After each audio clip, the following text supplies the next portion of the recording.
हार्दिक स्वागत करूँ छूं। विद्यार्थी मित्रों, આપણે લોકો આહારના ઘટકો જેમાં રિવિઝન 1 જોયું, રિવિઝન 2 અને આજે રિવિઝન 3 જોયું. બરાબર છે. આપણે લોકોએ જોઈ ગયા કે ભાઈ જે પોષક તત્વ છે એ શું કામ કરે છે. બરાબર છે. એમાં કાર્બોદિત, પ્રોટીન, ચરબી વિશે આપણે રિવિઝન 1 માં જોયું હતું. પછી રિવિઝન 2 માં આપણે વિટામિન છે, ખનિજ ક્ષારો છે, પાણી છે, પાચક રેશા છે, આ લોકોના કાર્ય શું છે અને એ આપણને શેમાંથી પ્રાપ્ત થશે તેના વિશે અભ્યાસ કર્યો. હવે આપણે જોઈએ તો આપણે જે ખોરાક ખાઈએ છીએ તેને આપણે આહાર કહીએ છીએ. પણ શું એક જ પ્રકારનો ખોરાક લેવો જોઈએ કે ભાઈ ચલો માત્ર દરરોજ હું ખાલી ભાત જ ખાઈશ, બીજું કાંઈ જ નહીં ખાઉં, તો એવું ચાલે? ન ચાલે. કેમ કે આપણા શરીરને બધા જ પોષક તત્વની યોગ્ય જરૂર હોય છે. તમે લોકોએ જોયું ને કે બધા પોષક તત્વોના કાર્ય કેવા હતા? અલગ અલગ હતા. હવે તમે માત્ર ભાત જ ખાઓ છો તો તમારા શરીરમાં ચરબીનું જ પ્રમાણ વધવાનું છે. તો કાર્બોદિતનું શું, વિટામિનનું શું, ખનિજ ક્ષારનું શું? એટલે માત્ર એકલા ભાત ખાવાથી કાંઈ થાય નહીં. એટલે આપણે કેવો ખોરાક લેવાનો છે કે આપણે ભાઈ એવો ખોરાક લેશું કે જેની અંદર બધા જ પોષક તત્વો હાજર હશે, પાચક રેસાઓ હાજર હોય અને પર્યાપ્ત પ્રમાણમાં પાણી હાજર હોય એવો આહાર લેવાનો છે. તો આવા આહારને સમતોલ આહાર કહેવાય. બરાબર. મને યાદ નથી કે આપણે લોકોએ છેલ્લો ક્વેશ્ચન કયા નંબરનો હતો, પણ હું અહીંયાથી પહેલો નંબર આપું છું. તો આજનો જે પહેલો ક્વેશ્ચન છે કે સમતોલ આહાર કોને કહેવાય?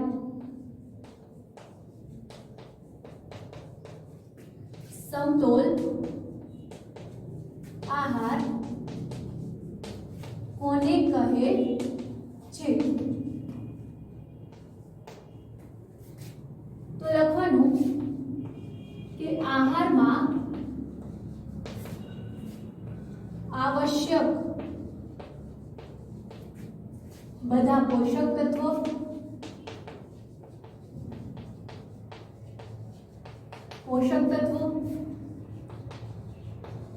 પાચક રેશા અને પર્યાપ્ત પ્રમાણમાં પાણી હાજર હોય તેને સમતોલ આહાર કહે છે. બરોબર. કેવો કહેવાય? એને સમતોલ આહાર કહેવાય છે. હવે આપણે બધા જ પ્રકારના ખોરાક ખાવા જોઈએ, જેમ કે પાલક છે, કોઈ પણ પ્રકારની ભાજી છે, દાળ છે, ઘઉં છે, ચોખા છે, દૂધ છે, બધા પ્રકારના ખોરાક આપણે લોકોએ ખાવા જોઈએ. પણ તમે લોકો ખોરાક ખાલી ખાઈ લો છો, તમે લોકો પાલક ના તમે બધું ખાઈ લીધું, તો જો તમને લોકોને પોષક તત્વ મળી જશે? તો જવાબ આવશે ના. એને જો યોગ્ય રીતે રાંધવામાં નહીં આવે તો આપણા જે પોષક તત્વ છે એ આપણા શરીર સુધી પહોંચશે નહીં. બરોબર છે. તો ખોરાકને વધારે પડતો રાંધી દઈએ તો શું થશે? તમે કહેશો ટીચરમાં રાંધવાને એને શું લેવા દેવા? તો છે મિત્રો, જો ખોરાકને વધારે રાંધી દેવામાં આવે તો શું થશે? તો જો આપણો હવેનો ક્વેશ્ચન છે, ખોરાકને વધુ રાંધવાથી શું થાય છે? બરોબર. તો આપણો જવાબ આવશે કે ખોરાકને વધુ રાંધવાથી પોષક તત્વો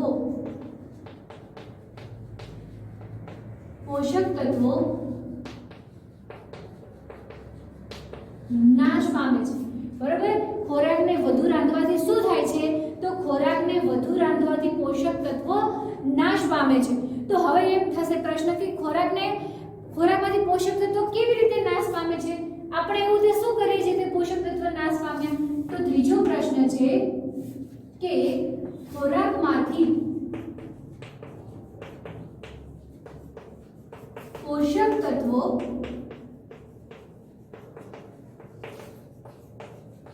કેવી રીતે નાશ પામે છે? આમાં શું તો કે ક્યારે નાશ પામે? જ્યારે વધુ રાંધીએ ત્યારે. હવે આમાં શું છે કે કેવી રીતે નાશ પામે છે? તો જો કોઈ ફળ કે શાકભાજી છે એની આપણે છાલ ઉતારી દઈએ, બરોબર, છાલ તો ઉતારી દઈએ, સાથે સાથે એને જો ધોઈ નાખીએ તો એની અંદર જે રહેલા પોષક તત્વ છે એ એ નાશ પામે છે।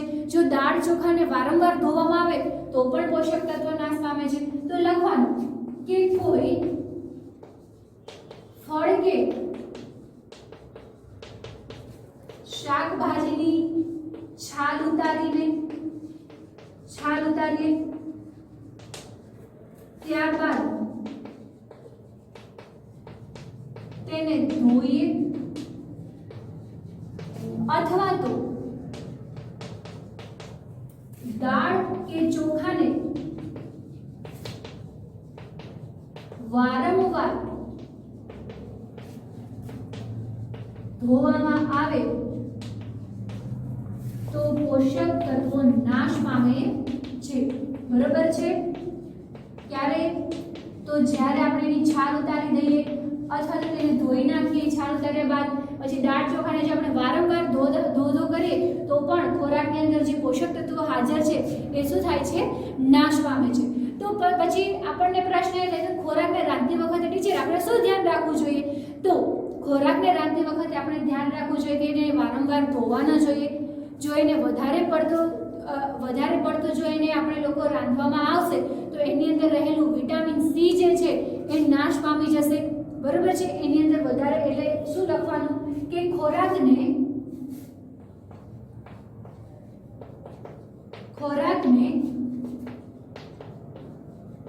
રાંધતી વખતે શું ધ્યાન રાખવું જોઈએ?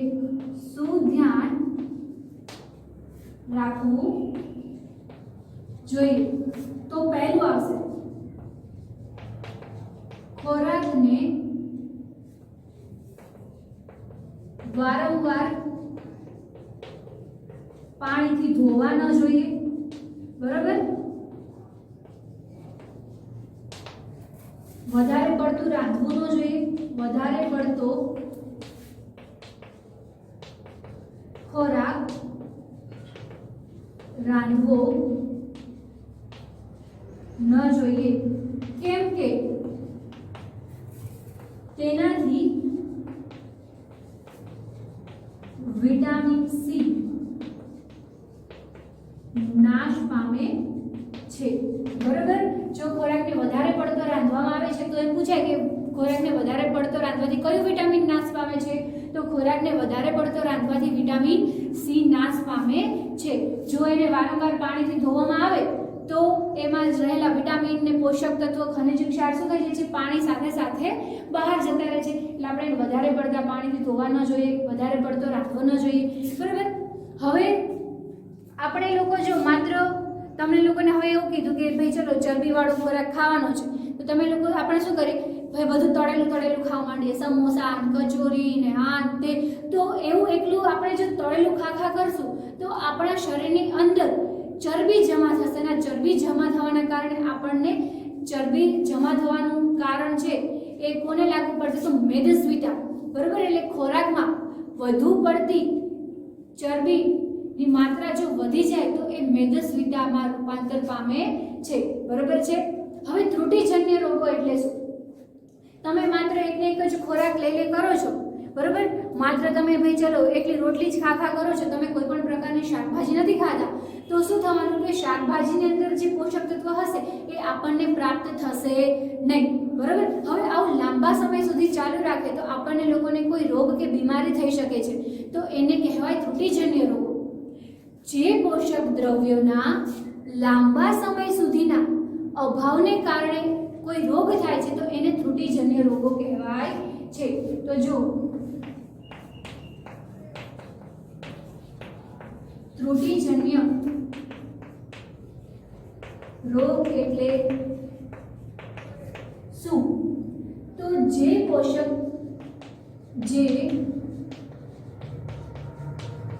તત્વોના લાંબા સમય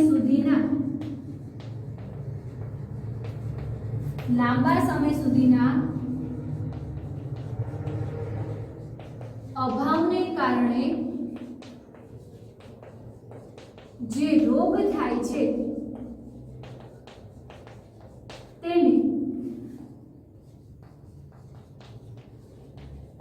ત્રુટિજન્ય રોગ કહે છે, બરોબર. કોઈ એક પોષક તત્વ છે એ તમે લાંબા સમય સુધી નથી લેતા. ઉદાહરણ તરીકે હું વાત કરું કે ભાઈ ચલો કેલ્શિયમ વાળી જે સ્ત્રોત છે, બરોબર, હવે તમે કેલ્શિયમ વાળો સ્ત્રોત છે એ તમે લાંબા સમય સુધી લેતા જ નથી, તો તમારા શરીરની અંદર શેની ખામી ઉત્પન્ન થશે? કેલ્શિયમની ખામી ઉત્પન્ન થશે. હવે કેલ્શિયમ ઓછું થઈ ગયું આપણા શરીરમાં તો એનાથી શું રોગ થશે? તો આપણે લોકો જોઈએ કે કેટલાક પ્રોટીન જો ઓછું લઈએ આપણે તો કેવા રોગો થઈ શકે? જો આપણા શરીરમાં કાર્બોદિતની માત્રા ઘટી જાય તો કેવા રોગો થઈ શકે? અમુક વિટામિન છે જો એ આપણા શરીરમાં લાંબા સમય સુધી આપણે વિટામિન બી નથી લેતા તો આપણને શું રોગ થઈ શકે? લાંબા સમય સુધી હું કોઈ ફોસ્ફરસ વાળી વસ્તુ નથી લેતી, બરાબર, કોઈ આયોડિન વાળી વસ્તુ નથી લેતી તો મને શું રોગ થઈ શકે? તો ચલો જોઈએ આપણે.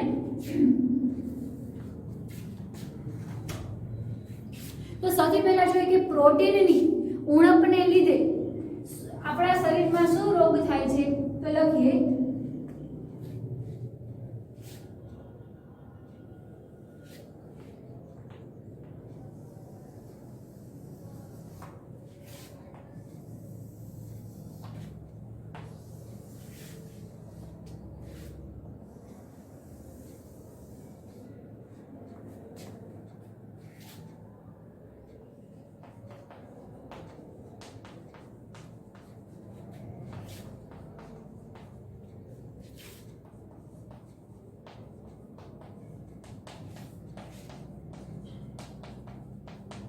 ચલો સૌથી પહેલા આપણે કોઈ એકની વાત કરીએ તો સૌથી પહેલા આપણે લઈએ પ્રોટીન, બરાબર.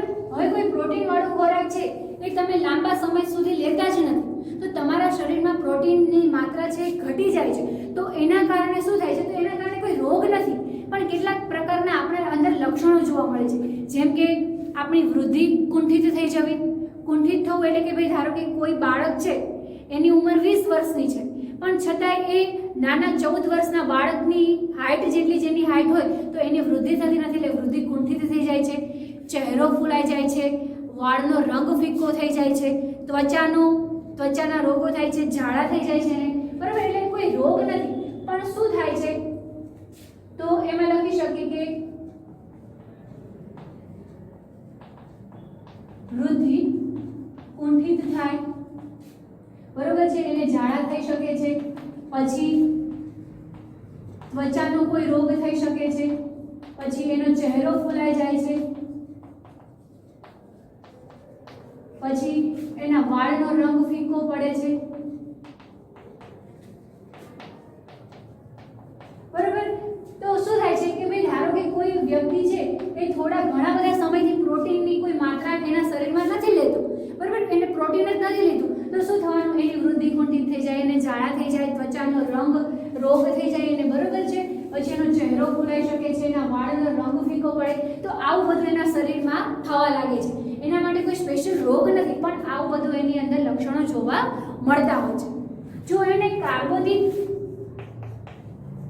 જો એ ઘણા સમય સુધી કાર્બોદિત નથી લેતું તો પણ એને કોઈ રોગ નથી થતો પણ શું થશે? વધારે એને કાર્બોદિત ન લેવાના કારણે એની વૃદ્ધિ અટકી જાય છે અને એટલી દુબળી થઈ જાય છે કે ચાલી પણ શકતું નથી. એટલે જો કાર્બોદિતની માત્રા જો ઓછી થઈ જાય તો શું થઈ જાય છે? તો વૃદ્ધિ અટકે છે, બરોબર. એટલી દુબળી થાય કે તે ચાલી પણ ન શકે, બરોબર છે. જો હવે કોઈ એક વ્યક્તિ છે એ પોતાના ખોરાકમાં કાર્બોદિત છે એ ઘણા સમય સુધી લેતો નથી તો એનામાં કેવા લક્ષણો જોવા મળે? તો ભાઈ એની વૃદ્ધિ અટકી જાય છે અને એ એટલી દુબળી થઈ જાય છે કે તે ચાલી પણ શકતું નથી. તો પ્રોટીનના કારણે આવું થાય છે, કાર્બોદિતના કારણે આવું થાય છે. હવે આપણે જોઈ લઈએ કે થોડાક વિટામિન છે, બરોબર. તો વિટામિન એ, તો સૌથી પહેલા આપણે વાત કરીએ વિટામિન એ, બરોબર છે. તો વિટામિન એ ના કારણે દ્રષ્ટિહીનતા આવી શકે છે, બરોબર. શું આવી શકે છે? દ્રષ્ટિહીનતા અથવા તો એને આપણે નામ આપી શકીએ છીએ રતાંધળાપણું, બરોબર. શું થઈ જશે? દ્રષ્ટિહીનતા અથવા તો રતાંધળાપણું. તો એના કારણે શું થઈ શકે છે? તો એના કારણે એની દ્રષ્ટિ છે એ નબળી પડે છે, એને જોવામાં તકલીફ પડે છે અને ક્યારેક એવું પણ બને છે કે એ સંપૂર્ણપણે કાંઈ જોઈ શકતો નથી. એટલે શું થાય અહીંયા નબળી દ્રષ્ટિ, વ્યવસ્થિત જોઈ ન શકે અને ક્યારેક સંપૂર્ણ દેખાતું બંધ થઈ જાય. બરોબર, સંપૂર્ણ દેખાય નહીં. એટલે જો એનામાં વિટામિન એ ની ખામી હશે તો એને શેમાં તકલીફ પડશે? એને આંખોમાં તકલીફ પડશે. બરોબર છે. ચલો, જો એવી રીતે હવે આપણે લઈએ વિટામિન બી ની વાત કરીએ તો વિટામિન બી ના કારણે બેરી રોગ થઈ શકે છે. બરોબર, કયો રોગ થઈ શકે છે? બેરી. તો બેરી રોગમાં શું હોય? તો સ્નાયુઓ નબળા થઈ જાય. બરોબર, શું થાય? સ્નાયુઓ નબળા થઈ જાય છે.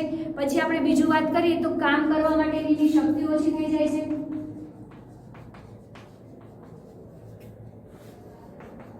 કામ કરવાની શક્તિ એની કેવી થઈ જાય છે? ઓછી થઈ જાય છે. એટલે જો વિટામિન બી ની ઉણપ હશે તો એને બેરી રોગ થઈ શકે છે અને એના કારણે એને નબળા સ્નાયુઓ થઈ જશે. એ વ્યવસ્થિત રીતે કામ નહીં કરી શકે. બરોબર છે. જો હવે આપણે વિટામિન સી લઈએ તો વિટામિન સી ના કારણે એને સ્કર્વી રોગ થઈ શકે છે. કયો રોગ થઈ શકે છે? સ્કર્વી રોગ થઈ શકે છે. અને સ્કર્વી રોગમાં શું થાય? તો પેઢામાંથી લોહી નીકળે છે. બરોબર, પેઢામાં લોહી નીકળે છે અથવા તો ઘામાં કોઈ જગ્યાએ એને વાગ્યું છે તો અહીંયા રૂઝ આવતા એને વાર લાગે છે. પેઢામાંથી લોહી નીકળે, ઘામાં રૂઝ આવતા વાર લાગે છે. બરોબર છે.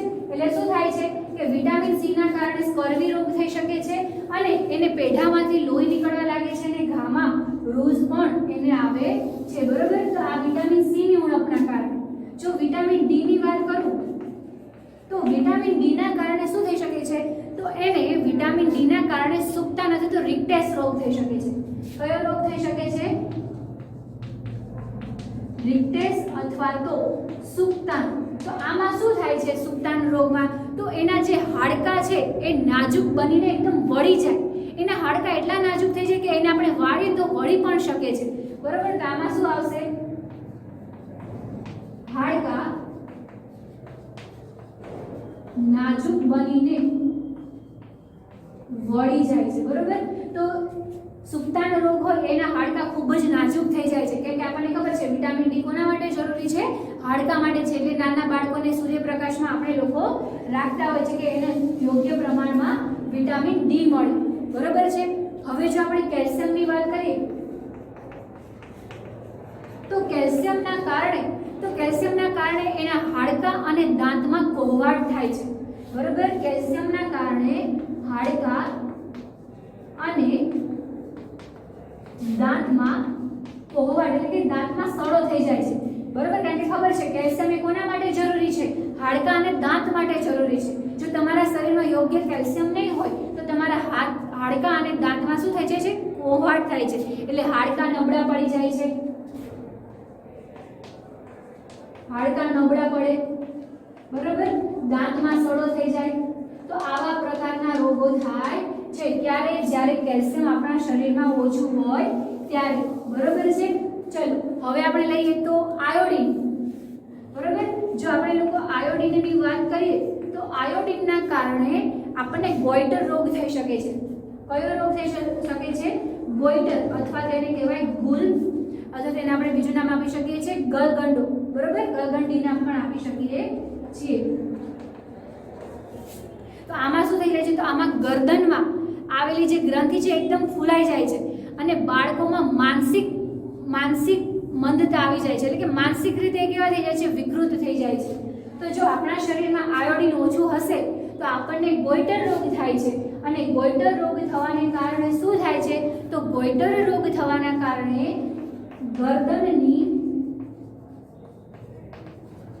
ગ્રંથિ ફૂલાઈ જાય છે અથવા તો જે બાળકો હોય છે બાળકોને શું પ્રોબ્લેમ થાય? તો બાળકોમાં માનસિક મંદતા વ્યક્તિના શરીરમાં આયોડિન ઓછું હશે તો એને ગોઈટર રોગ થાય છે. એના કારણે એના ગરદનની ગ્રંથિ ફૂલાઈ જાય છે અને એના બાળકોમાં માનસિક મંદતા પણ આવી જાય છે. બરોબર. અને હવે છેલ્લું જે છે એ છે આયન. બરોબર. આયન જે છે એ એનિમિયા કરી શકે છે. આયન છે એના જો આયન આપણા શરીરમાં ઓછું હશે તો આપણને લોકોને એનિમિયા થઈ શકે છે, જેનું બીજું નામ છે પાંડુ રોગ. બરોબર. એને શું નામ આપવામાં આવે છે? પાંડુ રોગ નામ આપવામાં આવે છે. અને એમાં શું થાય છે? આપણને નબળાઈ આવી જાય છે.